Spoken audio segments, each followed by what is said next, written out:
There is something deeply beautiful about a home, not merely walls or a roof, but a place where our hearts meet, where love dwells, and where one feels the warmth of belonging.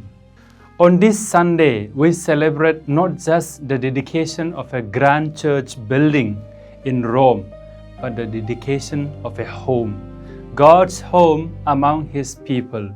The Lateran Basilica, dedicated by Pope Sylvester I in the year 324, is called the mother and head of all churches of Rome and of the world. Built by Emperor Constantine, it stands as a powerful symbol of our faith, a sign that God wishes to live among His children.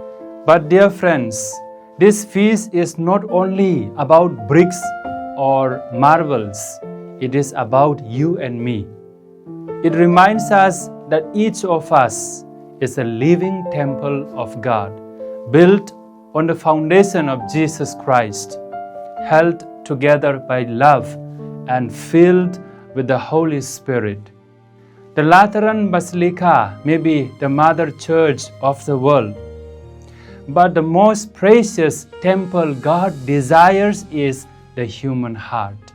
In the first reading from Ezekiel, the prophet sees a river flowing from the temple, gentle at first, then growing deeper and wider, bringing life wherever it goes.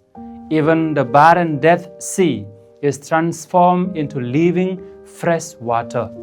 This river is a beautiful image of God's grace, flowing out from Christ, His true temple, into the world through His church. Wherever this water touches, life begins again. The grace of God can reach even the driest deserts of our hearts, the places wounded by sin, disappointment, or pain, and make them bloom again. Like the trees along the river that bear fruit each month, we too are called to bear fruits of love, forgiveness, and mercy through the sacraments, especially baptism and the Eucharist, those sacred streams of living water that renew us daily.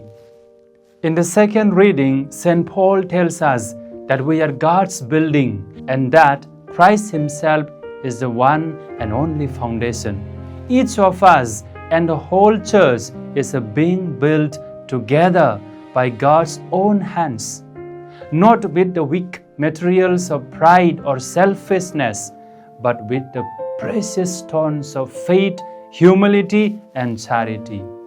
And Paul reminds us, you are God's temple and the Spirit of God dwells in you. What a sacred truth! Within this fragile body of ours, God has made His dwelling. How carefully then must we guard this temple, keeping it pure, peaceful, and full of light. When we let anger, jealousy, or impurity take root, we desecrate that temple. But when we live in love, forgiveness, and holiness, God Himself shines through us.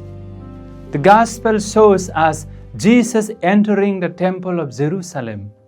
What He found there was heartbreaking. A house meant for prayer turned into a marketplace. People were buying and selling, cheating the poor, and forgetting the sacredness of the place.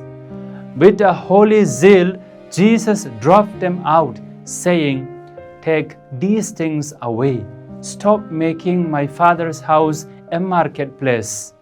It was not an act of anger, but of love, a call to purification. Then Jesus said something mysterious, "Destroy this temple, and in 3 days I will raise it up." He was speaking of the temple of His own body, the temple that would be destroyed on the cross, but raised in glory on the third day. From His wounded side flowed water and blood, symbols of baptism and Eucharist, the very life of the church. Thus, the true temple is no longer a building in Jerusalem, it is Christ Himself, and through Him we have become living temples of God's presence. Dear friends, this feast calls us to renew our hearts and our communities as living temples of the Lord. Let us cleanse our inner temple just as Jesus purified the temple of Jerusalem. We must allow Him to cleanse our hearts from pride, greed, or bitterness that steal our peace.